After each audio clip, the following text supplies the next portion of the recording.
আসসালামু আলাইকুম প্রিয় দর্শক, অন্য মঞ্চের আলাপচারিতায় আপনাদের সকলকে স্বাগত জানাচ্ছি। সুপ্রিয় দর্শক শ্রোতা মণ্ডলী, এই মুহূর্তে আপনারা আমাকে যে যেখান থেকে শুনছেন এবং পরবর্তী ভিডিওটি যে যেখান থেকে শুনবেন এবং দেখবেন, আপনাদের সকলকে জানাই আমি আমার প্রাণঢালা অভিনন্দন এবং শুভেচ্ছা। ব্যানার এবং হেডলাইন দেখে নিশ্চয়ই আপনারা বুঝতে পারছেন যে আমি 23শে জুন, এই 23শে জুন নতুন কি চমক আসছে। এই 23শে জুনই কি আওয়ামী লীগ ফিরে আসছে রাজপথে? শেখ হাসিনাও কি ফিরে আসছে অতি দ্রুত? এই বিষয়গুলো নিয়ে আসলে একটু কথা বলবো। এই বিষয়টা এমন যে 23শে জুন, দেখেন 23শে জুন আওয়ামী লীগের প্রতিষ্ঠা বার্ষিকী। অলরেডি আপনারা 2-3 দিন যাবৎ দেখছেন যে বিভিন্ন জায়গায় বড় বড় মিছিল করছে আওয়ামী লীগ। সব জেলায়, উপজেলায়, থানায়, গ্রামে গঞ্জে, ছোট থেকে বড় 50 জন থেকে 500 পর্যন্ত লোকের মিছিল হচ্ছে। পুলিশ যে ধরছে না তা না, 2-4-10 জন করে পুলিশ ধরছে, পুলিশ গ্রেপ্তার করছে, অ্যারেস্ট করছে, পুলিশ নিয়ে যাচ্ছে। কিন্তু তাতে কি, মিছিল তো থামানো যাচ্ছে না। যার কারণে 23শে জুন নিয়ে আপনারা দেখলেন যে স্বরাষ্ট্র মন্ত্রণালয় থেকে একটা নোটিশ জারি করা হয়েছে পুলিশ প্রশাসনের উপরে, যে 23শে জুন অনেক কিছুই হইতে পারে, পুলিশকে সতর্ক থাকার জন্য বলা হচ্ছে।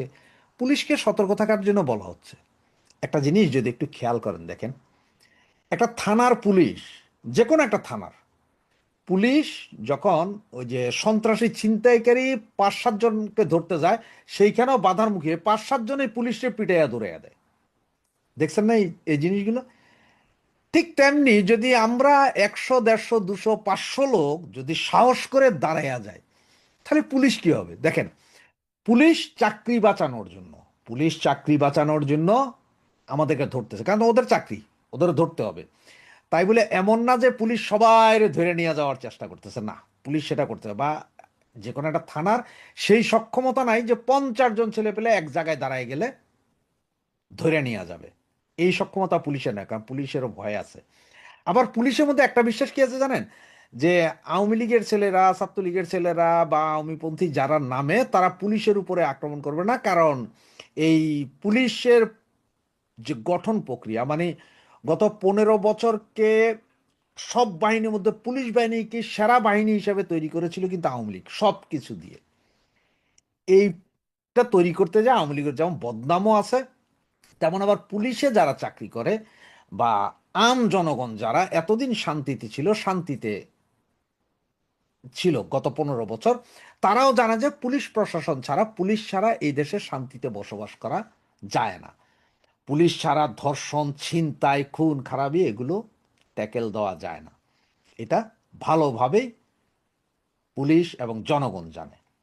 আর আওয়ামী লীগের যে মিছিলগুলো হয়, এই মিছিলগুলোতে এখন জনসাধারণের সম্পৃক্ততা বাড়ছে, মানে আম জনগণের সম্পৃক্ততা বাড়ছে। তো যার কারণে 23শে জুন সরকারের ভিত অলরেডি কেঁপে গেছে। সরকার নাকি গত 2 দিন আগে, বাংলাদেশের যে সরকার আছে এখন আর কি, আপনার পরাধীন প্রধানমন্ত্রী, তিনি তার দল একটা চুক্তি মতো করার চেষ্টা করছে আওয়ামী লীগের সাথে, লিখিত না, মানে ভার্বাল চুক্তির মতন, যে আপনারা আসেন, আপনারা রাস্তাঘাটে থাকেন, কোনো সমস্যা নাই, মিছিল মিটিং করেন, আপনারা জামাত আর এনসিপি কে ঠেকান, শর্ত হইলো যে আমাদের 5 বছর ক্ষমতায় থাকতে দিতে হবে। মানে মামার হাতের মোয়া দেওয়া। মানে ওনাদের দ্বারা তো জামাত আর এনসিপি রে ঠেকানো সম্ভব হইতেছে না, কারণ ওনাদের নিজের মধ্যেই রয়েছে গুতাগুতি, সম্ভব হইতেছে না। সুতরাং আওয়ামী লীগ এসে এদের ঠেকাবে, ওনারা শান্তিতে দেশ শাসন করবেন, যা দোষ পড়বে সব আওয়ামী লীগের। সুতরাং আওয়ামী লীগ সভানেত্রী নাকি, যতটুকু শুনেছি, আমাদের জননেত্রী শেখ হাসিনা, উনি মানেন নাই। কারণ উনি কি বিএনপির লাঠিয়াল হিসেবে জামাত এনসিপিরে ঠেকাইবেন? কেন জামাত এনসিপির উনি কেন ঠেকাইবেন? সুতরাং এটা মানেন নাই। সুতরাং ওনাদের মনে কষ্ট। এখন ওনারা চাইতেছেন যে মানে আওয়ামী লীগ যদিও বা ফিরে আসে, বা আওয়ামী লীগকে একটু জায়গা দিই, তাইলে যদি জামাত এনসিপির আওয়ামী লীগ ঠেকায়। কেন, আওয়ামী লীগ কি কারো লাঠিয়াল? আওয়ামী লীগ কি জামাত এনসিপির ঠেকানোর জন্য আওয়ামী লীগ রাস্তায় নামবে আর আপনারা শান্তিতে থাকবেন? আপনারা দেশের হোগামেরা দিবেন, আপনারা বিলিয়ন বিলিয়ন ডলার চুরি করবেন, আওয়ামী লীগ সব সমর্থন দিবে, আর খালি জামাত বিএনপি লোক গুতাগুতি করবে? কামটা কি আমাকে? কারণ আমাদের যদি শত্রু যদি কেউ থাকে, সেটা যেমন বিএনপি, তেমন এনসিপি, তেমন জামাত, সবাই শত্রু। আমাদের শত্রু সবাই। শুধু আমাদের মিত্র হচ্ছে যে বাংলাদেশের আপামর জনগণ। বাংলাদেশের 90% জনগণ আমাদের মিত্র, আর 10% মৌলবাদ, জঙ্গিবাদ, এরাই হচ্ছে আমাদের শত্রু। এই যখন পরিস্থিতি, তখন 23শে জুন কি হবে দেখেন। গত পুলিশ রিপোর্টে গত 2 দিন আগে একযোগে 77টা মিছিল হয়েছে আওয়ামী লীগের। আজকে সারাদিনও 4-5টা মিছিল এই পর্যন্ত দেখা গেছে, কিন্তু আরো বেশি হইতে পারে, এখনো পুরো রিপোর্ট পাওয়া যায়নি। সুতরাং মিছিল আজকে হবে, কালকে হবে। তবে 23শে জুন যদি সারা বাংলাদেশে একযোগে যদি বিভিন্ন জেলা উপজেলায় মিছিল শুরু হয়, আর এটা যদি শক্তি সামর্থ্য নিয়ে নামা হয়, তাহলে আমাদের ঠেকানোর কেউ নেই। 50 জন লোক আছি, 50 জন লোকের 50 জনই লাঠি, ইট পাটকেল, লাঠি সোটা নিয়ে নামার দরকার নেই। হ্যাঁ, 50 জন ওরাও হয়তো কিছু নামবে, কিন্তু সেখানে হয়তো একটা ধাওয়া পাল্টা দেওয়া হবে। সেখানে নর্মাল আন্দোলন সংগ্রামের যে টেকনিক, সেখানে হচ্ছে যে অনেক সময় দেখা যায় যে একটা মিছিল যাচ্ছে, পাশ দিয়ে একটা রিক্সার ভিতরে আছে সব কঙ্কর, ইট, এগুলো অল্প দূরে যায় ফালাই দিতেছে। তার মানে এমন জায়গায় যায় ফালাই দিতেছে যে আমার মিছিলটা অদ্দূর গেলে সামনে যদি কেউ থাকে এইখান থেকে ওই কঙ্কর নিয়ে ফালাইবে। পুলিশ ধরে না, পুলিশ ধরলে কয় যে স্যার কঙ্কর তো আমি নিয়ে যাইতেছি, বাড়ির কাম আছে। ওই রিক্সা ভ্যানের মধ্যে কিছু গজারি লাঠি রাইখা দেয়, কয় যে স্যার এটা তো আমি ওয়ার্কশপে নিতেছি ওই ইয়ের ডাট বানাইতে, কোদালের ডাট বানানোর জন্য। আসলে এগুলো সব কিন্তু মিছিলের আগে দিয়ে, একটু আগে দিয়ে যায়, জায়গা মতন যায়, হয়তো চাক্কার পাম্প চলে যায়, পাম্প ঠিক করতে থাকে, ওইদিকে যখন গন্ডগোল লাগছে তখন লয়। এগুলো হচ্ছে টেকনিক, নর্মাল টেকনিক প্রতিটা মিছিলের। প্রচন্ড দৌড়াইয়া ঝটিকা মিছিলের এখন আর দরকার নাই। এখন কথা হচ্ছে আপনি যত আস্তে আস্তে মিছিল করবেন, যত স্লোলি যাবেন, ততই বেটার। আপনারা 50 জন আছেন, ওরা হয়তো 20 জন আসছে, দৌড়ানি দেন, ওদের ভয় পাওয়ার দরকার নাই। কারণ আপনি দৌড়ানি দেওয়া শুরু করলে পুলিশ দৌড়াই যাবো। কিন্তু শক্তের ভক্ত নরমের জম, একটা কথা মনে রাখেন, সবাই শক্তের ভক্ত। আপনি যখন শক্তি নিয়ে দাঁড়াবেন, এই যে আগে 1-2টা মিছিল করতেন, এখন যখন গত 3 দিন আগে 77টা মিছিল সারা বাংলাদেশে, ওদের কিন্তু অলরেডি কষা পায়খানা শুরু হয়ে গেছে, পায়খানা কষা হয়ে গেছে, সরকারের কষা শুরু হয়েছে। কারণ সরকার জানে যে আওয়ামী লীগ যদি রাস্তায় একবার আপন মহিমায় নেমে আসে, তাহলে এই সরকার চালানোর উপায় নেই। কারণ সরকার এখন যা করেছে, ওই যে আওয়ামী লীগ নিষিদ্ধ করছে, নিষিদ্ধ কইরা ওনারা না পারতেছে নিষিদ্ধ আদেশ তুলতে, না পারতেছে ধরে রাখতে। কারণ নিষিদ্ধ আদেশ তুললেও ওনাগো ক্ষতি, না তুললেও ওনাগো ক্ষতি, দুইটাতেই ওনারা কিন্তু ফর দ্য ফায়ার হয়ে যাইতেছে। সুতরাং পুরো বিষয়টা এখন জটিল, যার কারণে 23শে জুন একটা চমক হইতে পারে। এমন হইতে পারে যে 23শে জুনে ব্যাপক মিছিল হইতে পারে চতুর্দিকে চতুর্দিকে। হ্যাঁ, আপনারা কেউ এইটা মানেন না যে ঠিক আছে আমরা মিছিল নিয়ে 32 নম্বর দিকে, 32 নম্বর হয়তো পর্যাপ্ত পর্যাপ্ত প্রস্তুতি ওদের থাকবে, আমরা ওইটা কাটাইয়া যাই না, ওই জায়গায় যাব না। আরো জায়গা আছে না, বিভিন্ন জায়গা আছে। আমাদের মিছিল কইলেই যে খালি 32-এর সামনে যায় মিছিল দেখাইতে হবে তা না। কারণ আমাদের সেই হ্যাডাম আমরা যখন ভাঙছে তখন দেখাইতে পারিনি। সেদিন ওখানে যদি 20,000 ছিল, আমরা যদি 50,000 যেতাম, সেদিন হ্যাডাম দেখানোর কথা ছিল। ওইভাবে না, মিছিল করতে হবে একদম সব হাই স্পটগুলোতে, যেগুলো হাই স্পট, যেমন আপনার মিরপুর আছে, তারপর মতিঝিল আছে, শাপলা চত্বর আছে, গুলিস্তান আছে, ঢাকা শহর, ঢাকা আর চিটাংয়ের মূল পয়েন্টগুলোতেই যদি বড় বড় মিছিল করানো যায়, ওয়েল অ্যান্ড গুড। আর ওই যে পুলিশের কথা যেটা বললাম, পুলিশ চাকরি বাঁচানোর জন্য 2-4-10 জন ধরবে, পুলিশ 100 লোকের ধরবে না। পুলিশ যেখানে দেখবে যে 100 থেকে 500 লোক হয়ে গেছে, পুলিশ সেখানে আশপাশও আসবে না। কারণ 2-3-4 থানা মিলে হবে না। একটা থানায় 36 থেকে 50 জন ধরেন পুলিশ থাকে, একটা থানায় এক্সাম্পল 50 জন, সেখানের মধ্যে কেউ ছুটিতে আছে, কারো ডিউটি নাই, এরকম করে তো 10-15-20 জন পুলিশ থাকে টোটাল। সেখানে যদি 100 জন পোলা পাইন নামেন, ওই থানার ক্যাপাসিটি আছে আপনারা ধরতে, আপনারা ধরতে পারবো না।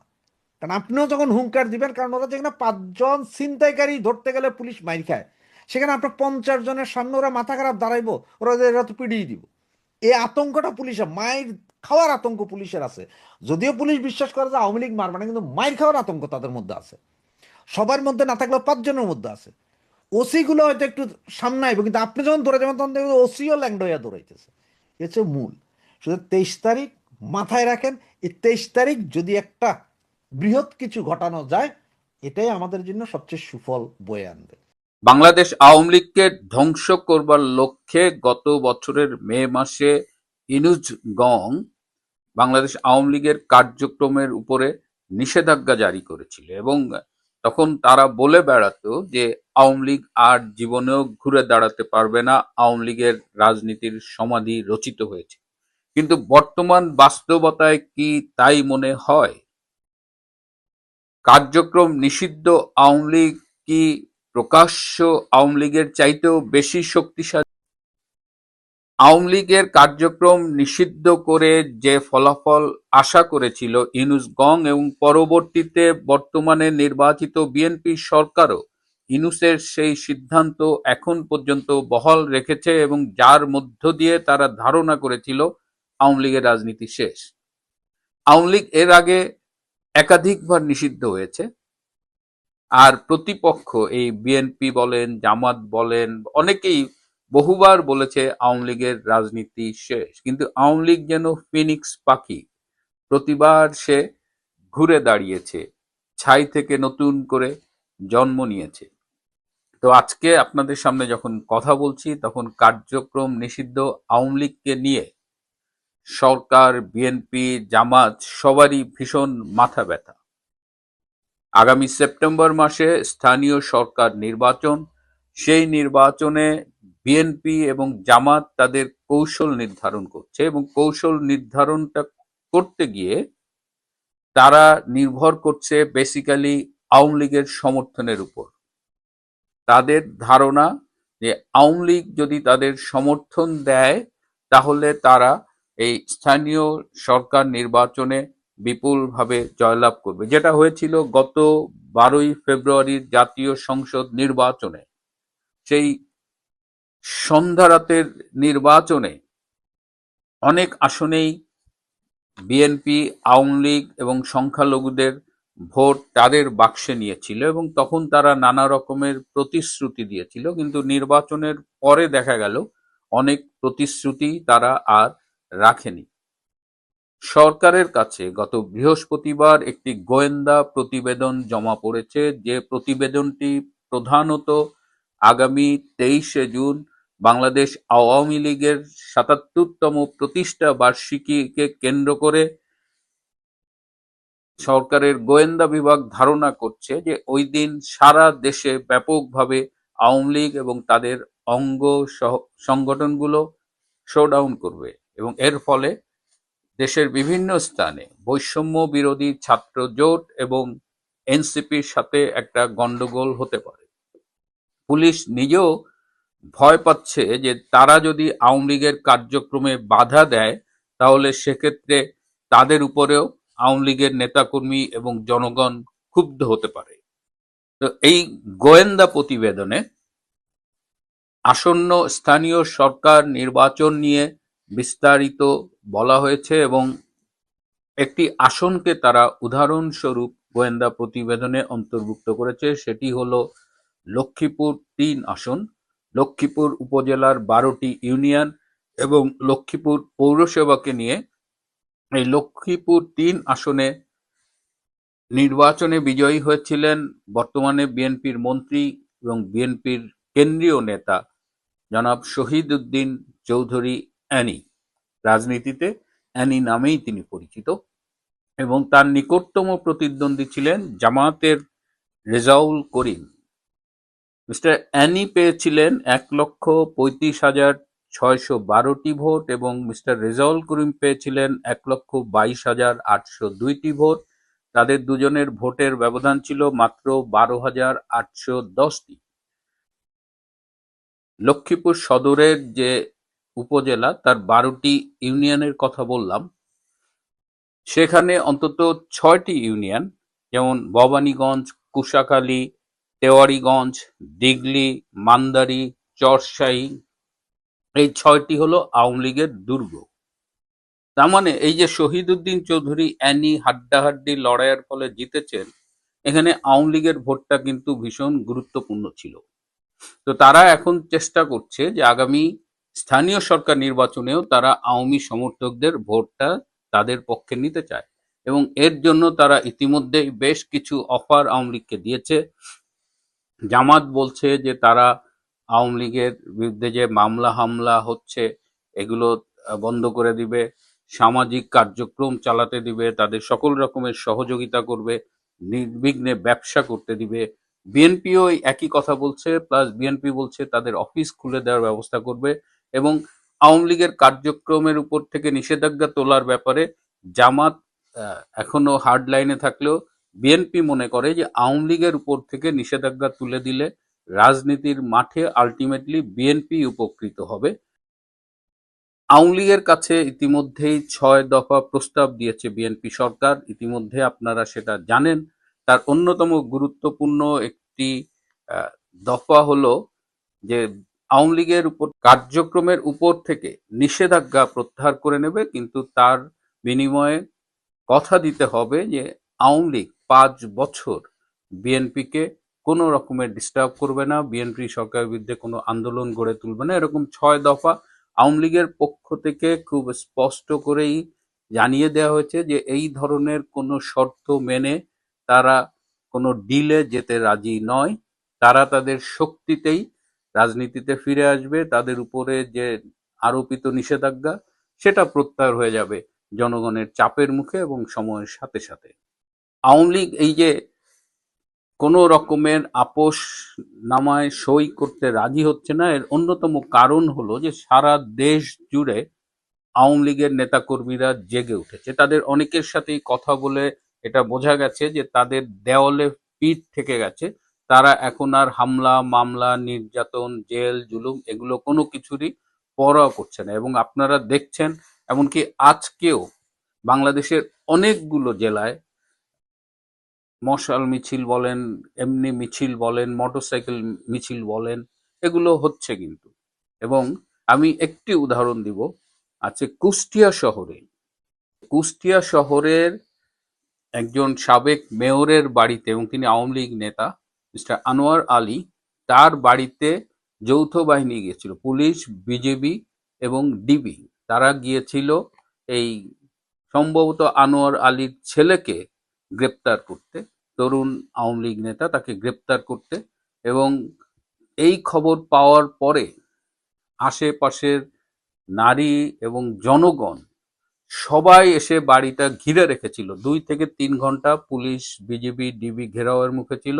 তারা কারণ জানতে চেয়েছে, তারা বলছে যে এইভাবে হয়রানি করা যাবে না, এইভাবে ইচ্ছে মতো নির্যাতন করে এইভাবে ধরে নেওয়া যাবে না। এবং জনগণের চাপের মুখে ৩ ঘন্টা পরে পুলিশ, বিজিবি, ডিবি শূন্য হাতে ফিরে গেছে। তো এই যে সারা দেশে আওয়ামী লীগের নেতা কর্মী সমর্থকরা যে জেগেছে তাই নয়, তাদের সাথে জনগণও তাদের পাশে দাঁড়াচ্ছে। এই যে আজকে কুষ্টিয়ায় যে ঘটনাটা ঘটলো, এটা কিন্তু একটা খুব বড় সাইন, এবং এইটা আস্তে আস্তে সারা বাংলাদেশেই ঘটবে এবং সারা বাংলাদেশে একটা গণবিস্ফোরণের ক্ষেত্র তৈরি হচ্ছে। স্বভাবতই আওয়ামী লীগ ফিরছে, আওয়ামী লীগের উপরে যে নিষেধাজ্ঞা আছে, কার্যক্রমের নিষেধাজ্ঞা, এগুলোকে তারা মোটেও তোয়াক্কা করছে না এবং তারা আরো দিন দিন শক্তিশালী হয়ে উঠছে। যে কারণে আজকে অনেকেই বলছেন প্রকাশ্য আওয়ামী লীগের চাইতে নিষিদ্ধ আওয়ামী লীগ অনেক বেশি শক্তিশালী। প্রিয় বন্ধুরা, আজ এ পর্যন্ত। এই যে লাউ কুমড়া নিয়ে টানাটানি, শুধু লাউ কুমড়া না তো, আপনি অবাক হয়ে যাবেন যে কাঁটাতারের বেড়ার ভিতরে গিয়ে তারা লাইভ ভিডিও বানায়, টিকটক করে, সেখানে গিয়ে গালি দেয়, এই মোদির বাচ্চা এদিকে আয়, বলে কি সীমান্তে গিয়ে বলে যে তোরা কামাই করে খাইতে পারস না, আমাদের এখানে ঠেলে পাঠাস কেন? মানে কিরকম উল্টো অভিযোগ, উদর পিন্ডি বুদর ঘাড়ে। মানে বাংলাদেশের ১ থেকে ১.৫ কোটি অনুপ্রবেশকারী মুসলমান ভারতে খায় দেয়, আর বাংলাদেশের এই জামাতি মাইন্ড সেট আপ, এই জুলাই সন্ত্রাসীরা, জামাতি কোচিং সেন্টারে যারা ইতিহাস করেছে, তারা বলতেছে যে ভারত থেকে নাকি ভারতীয় মুসলমানদের পাঠাই দিতেছে। এদের আপনি কি বুঝাবেন? আপনি দেখলেন না যে জামাতিরা কত বড় বাটপার, যে তাদের শিবিরের লম্পট এবং ভ্রূণ হত্যাকারী এবং বাটপারি করা এবং অপহরণের নাটক সাজানো ফ্রড মাজারের মতো। মান্নান মরিয়মের নাম মনে আছে তো? এরকম নাটক সাজানো এই শিবিরের পক্ষে, পুরো সংসদের জামাতেরা তার পক্ষে গেল, পুরো শিবির তার পক্ষে, অথচ তারা কিন্তু তারা বহিষ্কার করছে। বহিষ্কার করা মানে অপরাধী, তাহলে তার পক্ষে তুমি যাবা কেন? তার মানে এরা বাটপার, এটা দেখছেন তো? এদের বাটপারের সীমা নাই। আর আপনি যেটা বললেন সীমান্তে এরা গিয়েছে, উস্কানি দিচ্ছে, এটা জামাতের আমির তো বলি, এই উস্কানি দিচ্ছে জামাতের আমির সাদা শকুন, এই শফিকুর, ডাক্তার শফিকুর রহমান। ৩ বারের ফেলটু, ৪ বারের ফেলটু, আসলে জামানত হারা। কারণ হলো এইবারও তাকে অনুরোধের আসরে এমপি বানানো হয়েছে। ডক্টর ইউনূস হাতে পায়ে ধরে তারেক রহমানের হাতে পায়ে ধরে, সেনা প্রধানের হাতে পায়ে ধরে, ওয়াকারের হাতে পায়ে ধরে এই জামাতের আমির সাদা শকুনকে এমপি বানানো হয়েছিল। এইবারও তার জামানত চলে যেত। যে নিজের আসনে গিয়ে নিজের বাড়িতে 3 বার হ্যাট্রিক করে জামানত হারানোতে, সে ঢাকাতে কিভাবে পাশ করবে? এত সহজ? অত নালি আদেশের, আদেশের নালি তো আদেশের। তো যাই হোক, এগুলো সাদা শকুন নিজে সেদিন বয়ানে আপনি দেখেছেন, তিনি বলেছে বিজেপির কাঁধে কাঁধ রেখে আমরা সীমান্ত পাহারা দিব। কেন যাইতে হবে তোমার? এই উদ্দেশ্যে উস্কানি। আবার বিজেপির এক দেখলাম পোশাকি লোক বলতেছে জনগণকে যে এইখানে যদি কোনো লোক আসে, কোনো ভারতীয় পুশিন করে জানাবা, গুলি করে মেরে ফেলাম। বলে নাই? আসছে। তারপর আরো কি করেছে?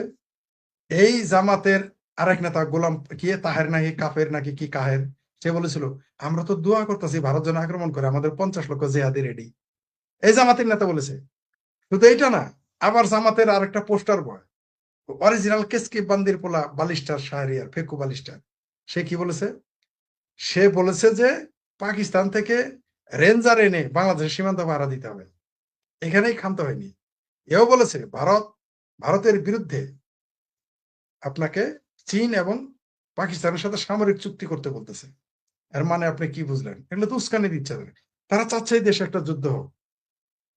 তারা চুলকায় ঘাও বানাইতেছে, কিন্তু চুলকায় ঘাও বানাইলে সেই ঘায়ের কিন্তু বেদনা এবং জ্বালা কিন্তু বেশি হয়।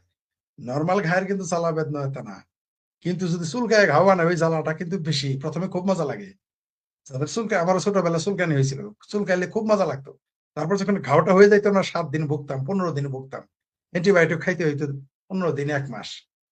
তো আপনি ঘাও বানাইলে অ্যান্টিবায়োটিক খাবেন, কিন্তু বাংলাদেশ নিয়ে তো টানাটানি বাঁধবে। যেটা আমাদের কমরেড সামাদ ভাই বলে গেলেন, আমাদের মার্ক্সবাদী নেতা বলে গেলেন যে বাংলাদেশের তো চিকেন নেক তো এলিফ্যান্ট নেক হয়ে যাবে, রংপুর নিয়ে টানাটানি লাগবে। এরা মনে করতেছে তুরস্ক আর পাকিস্তানের কথায় যুদ্ধ করলে জিতে যাবে। এতই যদি মুরত পাকিস্তানের থাকতো, এতগুলো পারমাণবিক বোমা নিয়ে বারবার ভারতের হাতে ঠেলা খায় কেন, উষ্টা খায় কেন? যদি তাদের মুরদে কোলাইতো। যেই দেশের সেনাবাহিনী মানে পাকিস্তানের সেনাবাহিনী নিজের দেশের সন্ত্রাসীদের হাতে মায়ের খায়, নিজের দেশ টিকে রাখতে পারে না, তারা এসে বাংলাদেশ সীমান্ত পাহারা দিবে? সামাদ ভাই যেটা বলেছেন, কি হবে? একটা যুদ্ধ হবে। তারা চাচ্ছে একটা যুদ্ধ ভারতের সাথে, উস্কানি দিচ্ছে সাধারণ জন। সেনাবাহিনীর যুদ্ধ তো টিকতেই পারবে না বাংলাদেশ। সামাদ ভাই 2-3 ঘন্টা বলেছে, আমি একটু বাড়াই দিই, 2-3 দিন ধরে নিলাম, বা আপনার পক্ষ থেকে আমি 2-3 মাসই ধরে নিলাম। তাহলে তারপরে তো বাংলাদেশ সেনাবাহিনী বিজিবি কিছুই টিকবে না, সামনে দিবে জনগণ। দিয়ে কি করবে? ভিকটিম কার্ড খেলে, এই যে দেখো হিন্দুরা, ভারতের হিন্দুরা আমাদের বাংলাদেশে মুসলমান মিলে ফেলছে, যেটা যে কাজাতে হামাস জঙ্গিরা খেলে, যে ভিকটিম কার্ড খেলে, যে গেমটা খেলে, ওই গেমটা এখানে খেলবে আর ব্যবসা করবে। এমনি মধ্যপ্রাচ্য থেকে টাকা আনবে, ইউরোপ আমেরিকা টাকা আইনে, তো এমনি তো জামাতের জাকাত আইনে ব্যাংক বানায়, ইসলামী ব্যাংক বানায়, হাসপাতাল বানায়। তখন এরা কি করবে? এই যে দেখো, ওই যে দেখেন না হামাসের জঙ্গি হানিয়া, ভাত পায় না ইসরায়েল, ফিলিস্তিনি লোকেরা ভাত পায় না, না খায় থাকে, ত্রাণ খেয়ে বাঁচে। তার সম্পত্তির পরিমাণ 4,000 কোটি টাকা। এই ইসমাইল হানিয়া থাকে 5 স্টার হোটেলে কাতারে। মানে কত বড় বিপ্লবী নেতা, কাতারের 5 স্টার হোটেলে থাকে, কাতারের, বাংলাদেশের 5 স্টার হোটেল না। বুঝতে, এই ব্যবসাটা জামাত এখানে করতেছে, যেটা জামাত বললেন। এখানে জামাতের একটা যুদ্ধ চাচ্ছে, মানে যুদ্ধ। এরা হারলেও লাভ, জিতলেও লাভ। জিতলেও তো লাভই, আর হারলে কি লাভ? ওই যে মধ্যপ্রাচ্য থেকে বলবো হিন্দুরা মারছে, টাকা দাও, পয়সা দাও, বিল্ডিং বানানো লাগবো, ব্যাংক বানানো লাগবো, দাও, এনজিও খুলতে হবে, গ্রামীণ ব্যাংকের ইউনুস বলবে আমার এনজিও খুলতে হবে, টাকা দাও, পয়সা দাও, আরো ফুলে ফেপে উঠবে। এই ব্যবসা তারা করতেছে। কিন্তু সব সময় সব হিসাব মিলে না, সব সময় অঙ্ক করে সবকিছু হয় না। এই বাংলাদেশটা ভারতের সাথে যুদ্ধ লাগা মাত্রই বাংলাদেশের মানুষ দুর্ভিক্ষের কবলে পড়বে, না খায় থাকবে, বিনা চিকিৎসায় মারা যাবে। দুর্ভিক্ষে কেন হবে? ভারত যখন পোর্টসেন বন্ধ করে দিবে, বাংলাদেশের এই যে তৌহিদি জনতা, তৌহিদি মুসলমান ইমানদারেরা, তাদের খাদ্যের দাম 5 গুণ বাড়াই দিবে। খাদ্যের অভাবে দরিদ্র লোক মরবে, পরে ধনী লোকেরা বিমানের হামলায় মরবে, গুলি খায় মরবে, সন্ত্রাসী হামলায় মারা যাবে দেশের মধ্যে। এদের সুখে খাইতে ভূতে খেলায়, তাই ভারতের সাথে চুলকাইতেছে। এই চুলখানি বেশি দিন থাকবে না। ভারত খুব ধীরে সুস্থে, ভারত কোনো কিছু আপনাকে বলে কয়ে করবে না।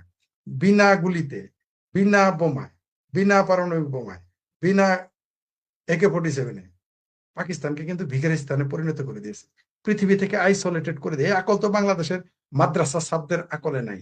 বুঝেন না এদের কিরকম বোধ ও বুদ্ধি, যে এরা বলে যে ভারতের মুসলমান নাকি পাঠাই দিছে, ভারতে খাওয়ার দাবার পায় না, ভারতের মানুষ হাগে মুতে রাস্তায় উঠে গরুর মুত খায়।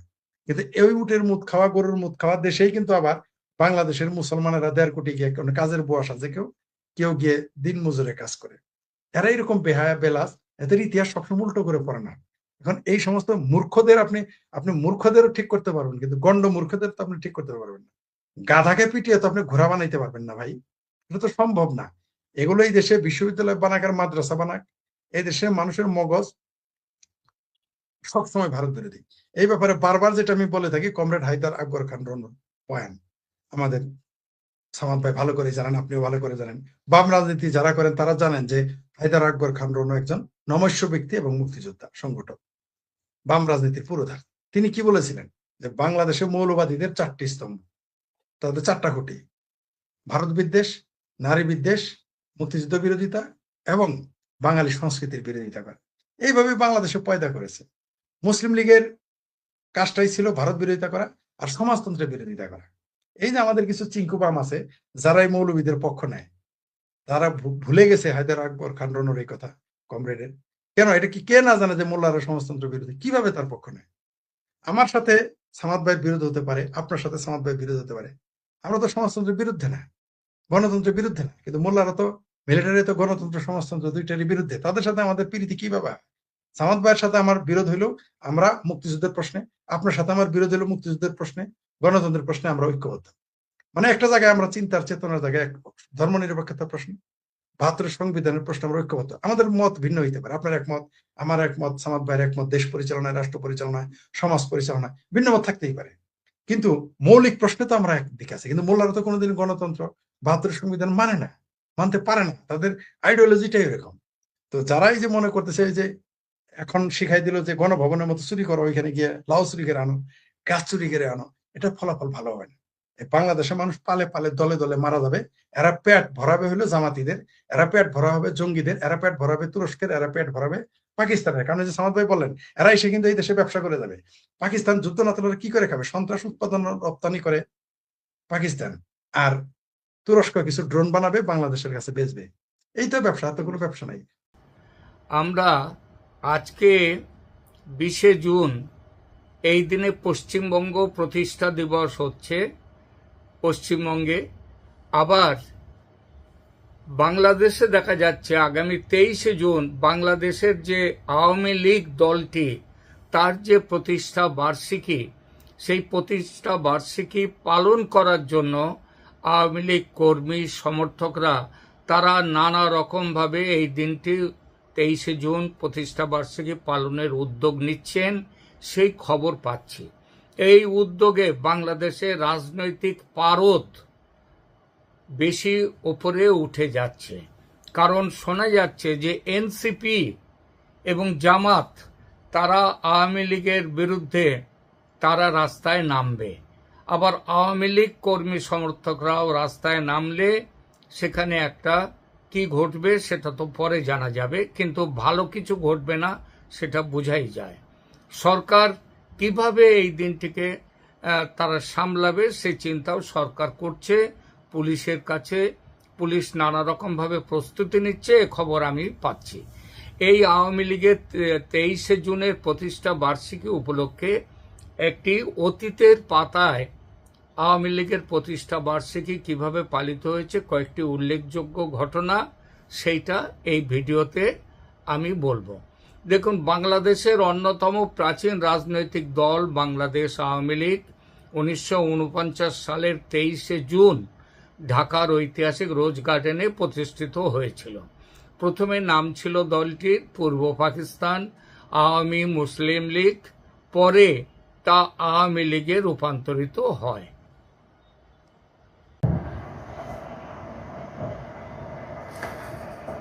রোজ গার্ডেনে আগেই বলেছি এই দলটির জন্ম হয়েছিল 23-24শে জুন 1949 সালে রোজ গার্ডেনে ঢাকায়। প্রথমে সভাপতি হয়েছিলেন মৌলানা আব্দুল হামিদ খান ভাসানী, সাধারণ সম্পাদক হন শামসুল হক এবং কারাগারে থাকা অবস্থায় যুগ্ম সম্পাদক নির্বাচিত হয়েছিলেন শেখ মুজিবুর রহমান। শামসুল হক কারাগারে থাকার জন্য 1971-এর আগে প্রতিষ্ঠা বার্ষিকী ছিল আন্দোলনের কেন্দ্র। বাংলাদেশ জুড়ে 60-এর দশকে যে আন্দোলন শুরু হয়েছিল, আওয়ামী লীগ ছিল তার প্রতীক। বাংলাদেশের সাধারণ মানুষের, বাঙালির আত্মপ্রতিষ্ঠার প্রতীক ছিল আওয়ামী লীগ। 6 দফা আন্দোলন, স্বায়ত্তশাসনের দাবি এবং বাঙালি জাতীয়তাবাদের শক্তি প্রদর্শনের দিন হয়ে উঠেছিল এই 23শে জুন 1949 সালের পর থেকে সমস্তবার। 1970 সালের নির্বাচনে বিপুল বিজয়ের আগে দলটির প্রতিষ্ঠা বার্ষিকী সমাবেশগুলো পূর্ব পাকিস্তানে ব্যাপক রাজনৈতিক গুরুত্ব লাভ করেছিল। 1975-এর পর শোক ও পুনর্গঠনের প্রতীক হয়ে ওঠে 23শে জুন আওয়ামী লীগের প্রতিষ্ঠা বার্ষিকী। 1975 সালে শেখ মুজিবুর রহমান হত্যার পর বহু বছর আওয়ামী লীগের প্রতিষ্ঠা বার্ষিকী সীমিত পরিসরে পালিত হয়। সামরিক শাসনের সময় এই দিবস দলীয় কর্মীদের জন্য ছিল সংগঠন টিকিয়ে রাখার প্রতীক। 1981-তে বঙ্গবন্ধু কন্যা শেখ হাসিনার প্রত্যাবর্তনের পর নতুন অধ্যায় শুরু হলো আওয়ামী লীগের জীবনে। 1981 সালে নির্বাচন থেকে দেশে ফিরে শেখ হাসিনা দলের সভাপতি হন। এর পরের প্রতিষ্ঠা বার্ষিকীগুলো আওয়ামী লীগের পুনর্জাগরণ ও গণতন্ত্র পুনরুদ্ধারের আন্দোলনের অংশে পরিণত হয়। 1996-তে ক্ষমতায় আসীন হয় আওয়ামী লীগ। দীর্ঘ 21 বছর পর আওয়ামী লীগ সরকার গঠন করে। ওই সময়ের প্রতিষ্ঠা বার্ষিকীগুলোতে দলটি নিজেদের গণতন্ত্র প্রতিষ্ঠার শক্তি হিসেবে তুলে ধরে এবং দিবসটি জাতীয় রাজনৈতিক গুরুত্ব পায়। 2019-এ 70তম প্রতিষ্ঠা বার্ষিকী পালিত হয়। 70তম প্রতিষ্ঠা বার্ষিকী ছিল একটি বড় রাজনৈতিক মাইল ফলক। রাজধানী ঢাকা ও সারা দেশে ব্যাপক কর্মসূচি নেওয়া হয়। দলটি স্বাধীনতা সংগ্রাম ও রাষ্ট্র গঠনে নিজেদের ভূমিকা তুলে ধরে। 2021 করোনা কালে ব্যতিক্রমী উদযাপন করে দিনটি আওয়ামী লীগ। কোভিড-19 মহামারীর কারণে 72তম প্রতিষ্ঠা বার্ষিকী সীমিত আকারে এবং মূলত ভার্চুয়াল মাধ্যমে পালিত হয়। এটি ছিল আওয়ামী লীগের ইতিহাসে সবচেয়ে ব্যতিক্রমী প্রতিষ্ঠা বার্ষিকীগুলোর একটি।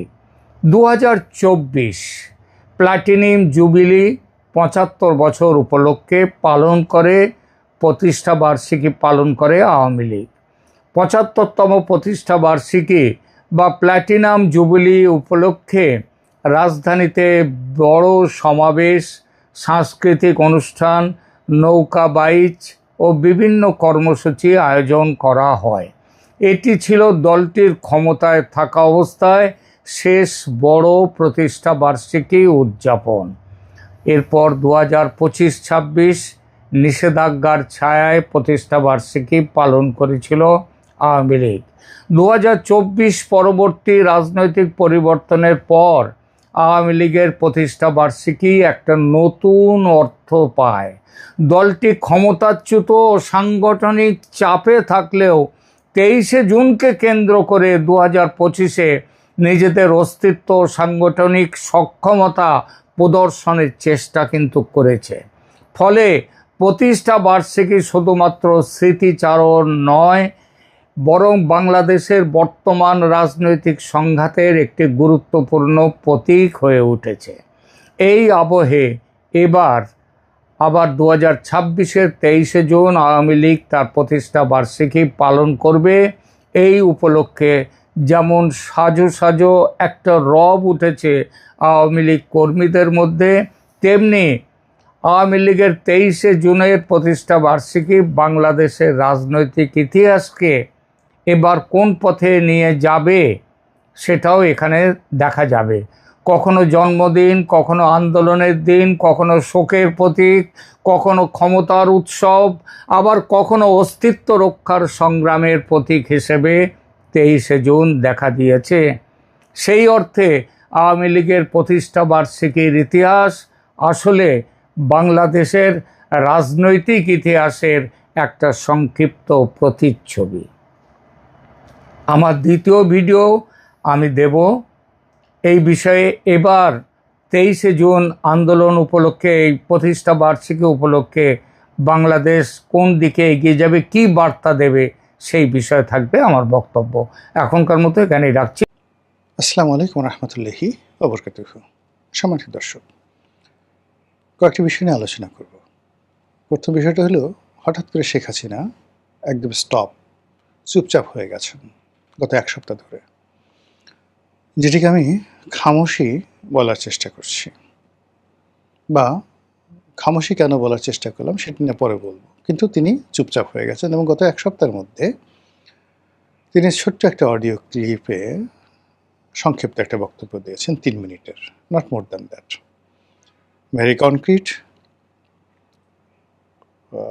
উৎসাহব্যঞ্জক আওয়ামী লীগের যারা লোকজন তাদের জন্য, আর আওয়ামী লীগের যারা প্রতিপক্ষ রয়েছে তাদের জন্য অশনীয় সংকেত। এগুলো একটা পার্ট। দ্বিতীয় যে পার্ট, সে পার্টটি হলো, এই ঢাকা শহরের মহাখালীতে ছাত্রলীগ একটা অভিনব মিছিল করেছে। সেখানে রীতিমতো অঝরে ককটেল বৃষ্টি হয়েছে। আওয়ামী লীগ যে সময়টাতে রাজপথে ছিল ইফেক্টিভ পলিটিক্যাল পার্টি রূপে, হরতাল, অবরোধ, ককটেল, গাড়ি পোড়ানো, পেট্রোল বোমা মারা, এই জিনিসগুলো আওয়ামী লীগের সঙ্গে মানে এমনভাবে যেন আম এবং দুধ যেভাবে মিশে যায়, আওয়ামী লীগের আন্দোলন মানেই হরতাল, ভাঙচুর, জ্বালাও পোড়াও ইত্যাদি সব কিছু। আর তাদের মুখের জোর এত বেশি, তারা যখন ক্ষমতায় আসে তখন বিএনপি এবং জামাতকে যে ভাষায় গালাগালি করে এবং যেভাবে দায়ী করে, সেই তুলনায় বিএনপি তখন মানে রীতিমতো বেকুব হয়ে বসে থাকে। তারা মানে ওই আওয়ামী লীগের মুখের কাছে, চোপার কাছে, পাওয়ার অফ স্পিকিং, ন্যারেটিভ তৈরি করার মতো তাদের যে ক্ষমতা রয়েছে, সেই ক্ষমতার কাছে বিএনপি এবং জামাত এখনো পর্যন্ত শিশু। আপনি এই সময় দেখেন তো, এই গত 2 বছরে বিএনপির বিরুদ্ধে, জামাতের বিরুদ্ধে, এনসিপির বিরুদ্ধে এই যে মানুষ যে ক্ষেপে গেছে, ইউনূসের বিরুদ্ধে মানুষ যে ক্ষেপে গেছে, এবং সবাইকে এখন মানুষ এক কাতারে ফেলে সবাইকে দেশ বিরোধী, আমেরিকা দালাল, তারপরে সেন্ট মার্টিন বিক্রেতা, মার্কিন বাণিজ্য চুক্তি তারা মিলেমিশে করেছে, দেশ থেকে টাকা পাচার করে তারা সুইস ব্যাংক ভরে ফেলেছে। এবং এটা শুধু কথা নয়, 2025 সনের যে সুইস ব্যাংকের যে রিপোর্ট, সেই রিপোর্ট অনুযায়ী সেখানে বাংলাদেশি যারা টাকা আমানত রাখে, সেই আমানতের পরিমাণ বেড়েছে 41% প্রিভিয়াস ইয়ারের চাইতে। তাহলে বোঝার চেষ্টা করুন যে 2025 সনে যারা ক্ষমতায় ছিলেন তারা কি পরিমাণ টাকা বাংলাদেশ থেকে পাচার করে সুইস ব্যাংকে রেখেছেন, এবং সেই লোকগুলো কারা? তারা তো নিঃসন্দেহে মানে আওয়ামী লীগের লোক নয়। তো এই বিষয়গুলো ইন অ্যাডভান্স 2024 সনের আগস্ট সেপ্টেম্বর গেছে, নভেম্বর মাস থেকে আওয়ামী লীগ প্রচার করে আসছে, ইউনূস সুদখোর, ইউনূস দুর্নীতিবাজ, ইউনূস ধাপ্পাবাজ, এনসিপি, মানে যা যা করেছে। আজ এই সমাজে বলতে গেলে এই আওয়ামী লীগের প্রচার এবং প্রোপাগান্ডার কারণে পুরো জিনিসটি একত্র একেবারে আলু ভর্তা হয়ে গেছে। অর্থাৎ আমেরিকার দালালি করতে গিয়ে এখানে আপনি বিএনপি, জামাত এবং ইউনূস, এনসিপি তাদেরকে আলাদা করতে পারবেন না, কিন্তু তাদের মধ্যে আলাদা সত্তা হয়তো আছে, কিন্তু আওয়ামী লীগ তাদেরকে একত্র করে ফেলেছে। আর দেশপ্রেমিক বলতে যা বোঝায়, এটা সঙ্গতির কারণে আপনি যখন দেশ বিক্রি করবেন, দেশপ্রেমিক কাদের নাম আসবে? এই যে ন্যারেটিভটা তারা তৈরি করেছে ইন্টেলেকচুয়াল লেভেলে। এখন এই ইন্টেলেকচুয়াল লেভেলে দেশে এবং দেশের বাইরে তারা হিন্দুস্তান টাইমসকে ব্যবহার করেছে, আনন্দবাজারকে ব্যবহার করেছে, দ্য হিন্দুকে ব্যবহার করেছে, পাকিস্তানের ডনকে ব্যবহার করেছে, Telegraph, economics, time magazine, new York Times, Washington post, তারপর জার্মানির মানে পত্রিকা, জাপানের পত্রিকা, এরপর লামন্ডে, প্যারিসের পত্রিকা, সব জায়গাতে যুগপৎভাবে, এবং সেই রিপোর্ট আবার ঘুরে ফিরে একটু 19-20 করে অনুবাদ আকারে বাংলাদেশে মানবজমিন প্রকাশ করে, মানবজমিনের পরে অন্যান্য পত্রিকা প্রকাশ করে, সোশ্যাল মিডিয়াতে ভাইরাল হয়ে যায়। এবং সেখানে তারেক রহমান সাহেব, ইনুস সাহেব থেকে শুরু করে যা শেখ হাসিনা বলে যাচ্ছে, জয় বলে যাচ্ছে, ওগুলোকে ম্যাটারালাইজ করে এই প্রচার করে আজ আওয়ামী লীগ এমন একটা পর্যায়ে চলে আসছে যে তাদের নেতাকর্মী তারা মনে করছে এই কালকে আমরা ক্ষমতায় আসবো, আর ক্ষমতায় এসে কাকে ছ্যাঁচা দেব, কাকে গুঁতা দেব, কাকে টাইট দেব। আমাদের যে গ্রাম অঞ্চলে পান ছ্যাঁচার জন্য ছেঁচুনি বলা হয়, শৈশবে যাদের স্মৃতি আছে 70-80 দশকে দাদা দাদিরা ওই পান ছেঁচে খেত, হামান দিস্তা। তো সেই হামান দিস্তার মধ্যে ফেলে যেভাবে পান আর সুপারি একসাথে ছ্যাঁচে আওয়ামী লীগের লোকজন চিন্তা করছে তাদের যারা বাড়ি পুড়িয়েছে, ঘর পুড়িয়েছে, তাদের স্ত্রী সন্তানের সঙ্গে অমানবিক আচরণ করেছে, তাদের ব্যাংক লুট করেছে, তাদের টাকা নিয়ে গেছে, পয়সা নিয়ে গেছে, সবগুলোকে পান সুপারি জর্দা বানিয়ে হামান দিস্তাদের মধ্যে নিয়ে আচ্ছা মতো আমরা ছেঁচব।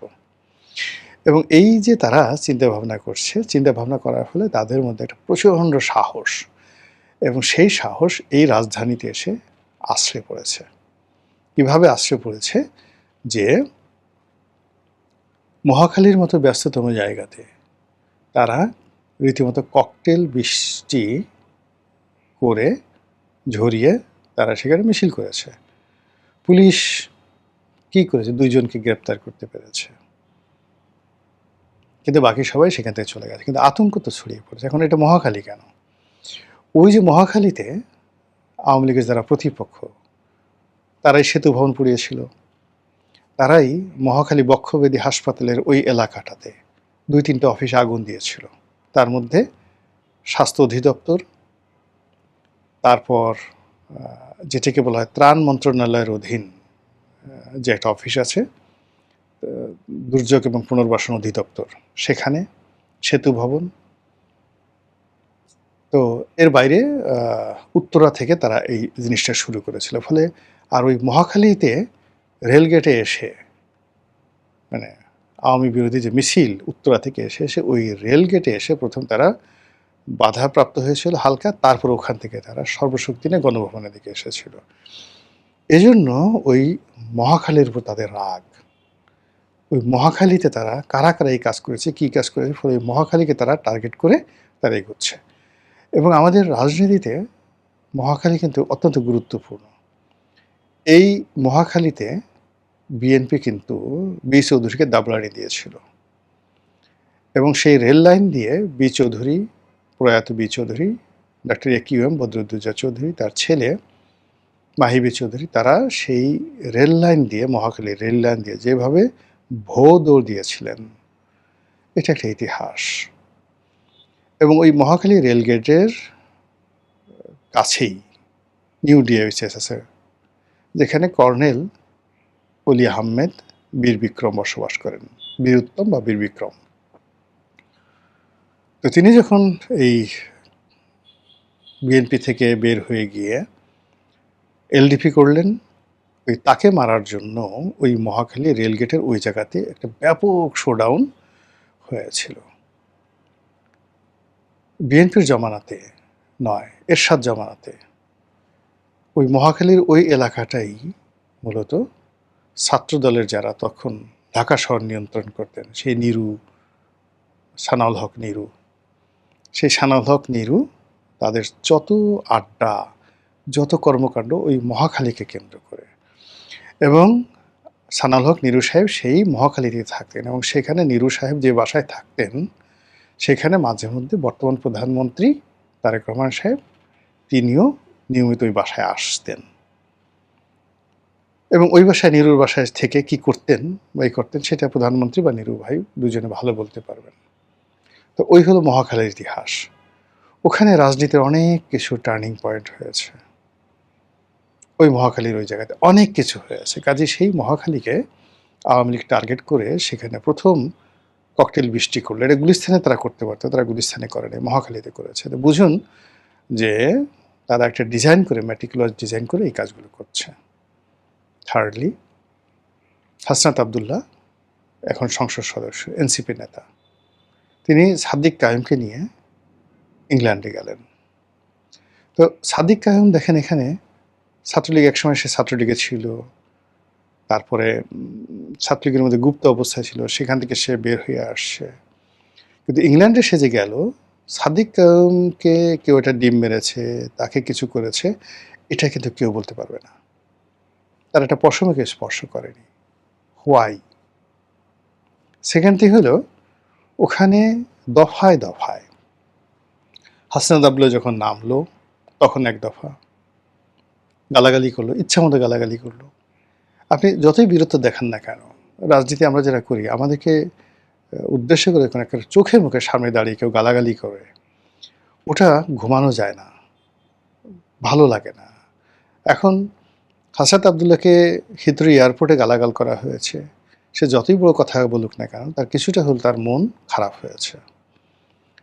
2 নম্বর হলো যে সে অক্সফোর্ডের যে একটা সংগঠন, যে সংগঠনের মূলত জামাত নিয়ন্ত্রিত একটা সংগঠন, সেখানে অক্সফোর্ড ইউনিভার্সিটির যে হলটি, একটা হল যেখানে বিতর্ক হয়, বিভিন্ন অনুষ্ঠান হয়, সেই হলটি ভাড়া করে সেখানে সেই কাজটি করা হচ্ছে। যেমন ঢাকা বিশ্ববিদ্যালয়ে যেমন ধরেন সিনেট হল, নব মানে একজন এখানে ঢাকা বিশ্ববিদ্যালয়ে যে সিনেট ভবন আছে, সেই সিনেট ভবনে একটা হল আছে, সেটা ইচ্ছা করলে অনেকে ভাড়া নিতে পারেন। এরকম একটা হল ভাড়া করে সেখানে মূলত বেশিরভাগই হাতে কয়েকজন সে ইংরেজ ছিল, বাকি সবাই ওখানে ইংল্যান্ডে বসবাসরত জামাত শিবিরের যারা লোকজন, সেখানে সাদিক কায়েম এবং আমাদের হাসনাত আবদুল্লাহ ভাষণ দিলেন। তো যাই হোক, আমার কাছে ধারণা ছিল যে হাসনাত আবদুল্লাহ ওখানে একটা খুব বিতর্ক হবে, ইংরেজির একটা লিখিত ভাষণ সে নিয়ে যাবে এবং ওখানে একটা অক্সফোর্ডের পরিবেশ হবে। কিন্তু ভাবসাব দেখে মনে হলো যে সে রাজুতে যেভাবে ঢুকে, মধুর ক্যান্টিনে যেভাবে ঢুকে, বা তার যে স্টাইল আছে কোথাও একটা ঢোকার, ঠিক সেইভাবেই সে ঢুকলো ওখানে এবং বক্তব্য দিল সেই বাংলাদেশে আমরা যেভাবে ইংরেজি বলি। যার বাড়ি চট্টগ্রামে, সে চট্টগ্রামের আঞ্চলিক ভাষা ইংরেজি বলে। তারপর যার বাড়ি কুমিল্লাতে, ঠিক সে কুমিল্লার আঞ্চলিক ভাষা ইংরেজি বলে। বরিশাল যাদের বাড়ি, তারা বরিশালের ভাষা ইংরেজি বলে। ওইরকম হাসনাত আবদুল্লাহ যে ইংরেজিতে কথা বললো, সেই ইংরেজি কথা বলার মধ্যে ওইরকম যে একটা তার প্রোনাউন্সিয়েশন, তার মেসেজ, তার বক্তব্য, যেটা লিখিত হলে খুব ভালো হতো, কিন্তু ওইরকম আকর্ষণীয় কিছু আমাদের সামনে আসলো না। কিন্তু আসলো যেটা, সেটা হলো ওখানে মানে সে যেন ঢুকতে না পারে, এই জন্য তাকে বাটাম দেওয়ার প্রাণান্ত চেষ্টা করলো সেই আওয়ামী লীগের লোকজন। এবং সেই কাজ মানে ফেরানোর জন্য এনসিপির যারা লোকজন আছে তারা প্রাণান্ত চেষ্টা করলো। কিন্তু যে দৃশ্য আমরা দেখলাম, যে আওয়ামী লীগের লোকদের বাটাম থেকে বাঁচার জন্য হাসনাত আবদুল্লাহ এক দফা দৌড় দিল এবং তাকে ডিম মারার চেষ্টা করলো। ডিম গায়ে লাগলো না, কিন্তু সে আওয়ামী লীগ লোকদেরকে টিটকারি করলো একটা ডিম দেখিয়ে, লাল রঙের একটা ডিম দেখে। ভালো কথা, মনে করলাম যে এখানেই হয়তো তার শেষ হবে। কিন্তু পরবর্তীতে একটা ভিডিও, ওটা কি এআই করা না সত্য না মিথ্যা আমি জানি না, সেটা হলো সে রাস্তাতে হাঁটছিল, ওই অবস্থাতে আবার তাকে আক্রমণ করেছে আওয়ামী লীগের জন্য। এইবার তাকে আচ্ছা মতো ডিম মারা হয়েছে, ঘেটা ঘ্যাট ডিম। এবং সেই ডিমের হাত থেকে বাঁচার জন্য সে কি যে দৌড়, বহু দৌড়। এখন স্পষ্ট তার চেহারা বোঝা যাচ্ছিল না, কিন্তু আওয়ামী লীগের লোকজন বগল বাজাচ্ছে, দিয়েছে আচ্ছা মতো। আর তাকে তো মানে যে গালি দেয় আওয়ামী লীগের লোকজন বা অন্যান্য যারা তার বিরোধী পক্ষ যে গালি দেয়, সেই গালিগুলো দিয়ে পুরো ফেসবুক ফাটিয়ে ফেলছে।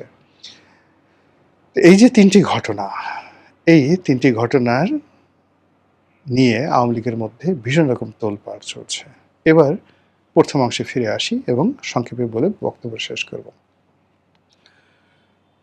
শেখ হাসিনা কেন হঠাৎ চুপ হলেন? তাকে কি কেউ হঠাৎ চুপ থাকতে বলেছে? খামোশি, খামোশি অর্থাৎ চুপ হয়ে যাওয়া, এবং তাকে কেউ অনুরোধ করা, ধমক দেওয়া, বলা যে আপনি এই মুহূর্তে একটু চুপ থাকেন, এটাকে বলা হয় খামোশ বা খামোশি। ধমক শুনে চুপ হয়ে যাওয়া। আর যদি আপনি নীরব হয়ে যান, সাইলেন্স, সেই সাইলেন্স হলো মানে অন্য একটা অর্থ। You are gathering, refuelling your self under meditation, আর হলো যেটা হলো আর একটা হলো মৌনতা, উদাসীনতা, নীরব হয়ে যাওয়া। কিন্তু শেখ হাসিনার ক্ষেত্রে আমি খামোশি শব্দটা ব্যবহার করলাম এই কারণে যে তার যারা আপনজন আছেন তারা নিঃসন্দেহে বলছেন যে আপা আপনি তো অনেক বলেছেন, অনেক করেছেন, এখন একটু কয়েকদিনের জন্য একটু একটু হালকা চুপ থাকেন, দেখেন আমরা কি করি। আপনার পার্ট, ইউ হ্যাভ ডান এ লট, আপনি আমাদের জন্য অনেক কিছু করেছেন, এখন আমরা কিছু করি, এরপরে আপনি বলেন। এবং তার প্রেক্ষিতে এই যে মহাখালীতে যে ঘটনা ঘটছে এবং এখন বাংলাদেশে রেড অ্যালার্ট জারি করা হয়েছে, আওয়ামী লীগের যে প্রতিষ্ঠা বার্ষিকী, সেই প্রতিষ্ঠা বার্ষিকীতে যে কোনো অকারেন্স ঘটতে পারে, যে কোনো মানে সহিংসতা ঘটতে পারে, এই জন্য সরকার ভয় পাচ্ছে, সরকার সতর্ক হচ্ছে, এই জন্য সারা দেশে রেড অ্যালার্ট জারি হয়েছে। ইট মিনস আপনি আওয়ামী লীগকে নিষিদ্ধ করেছেন, ছাত্রলীগকে নিষিদ্ধ করেছেন, কিন্তু তাদের আতঙ্ক আপনাকে তাড়া করে ফিরছে। ভূতের চাইতেও বেশি ভয় পাচ্ছেন, সাপের চেয়ে বেশি ভয় পাচ্ছেন, রাক্ষসের চেয়ে বেশি ভয় পাচ্ছেন, খোক্কসের চেয়ে বেশি ভয় পাচ্ছেন।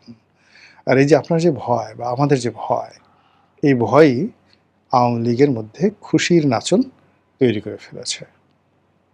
মহান আল্লাহ আমাদের সবাইকে হেদায়েত দান করুন, হেফাজত করুন। আসসালামু আলাইকুম রহমতুল্লাহি ওয়া বারাকাতুহু।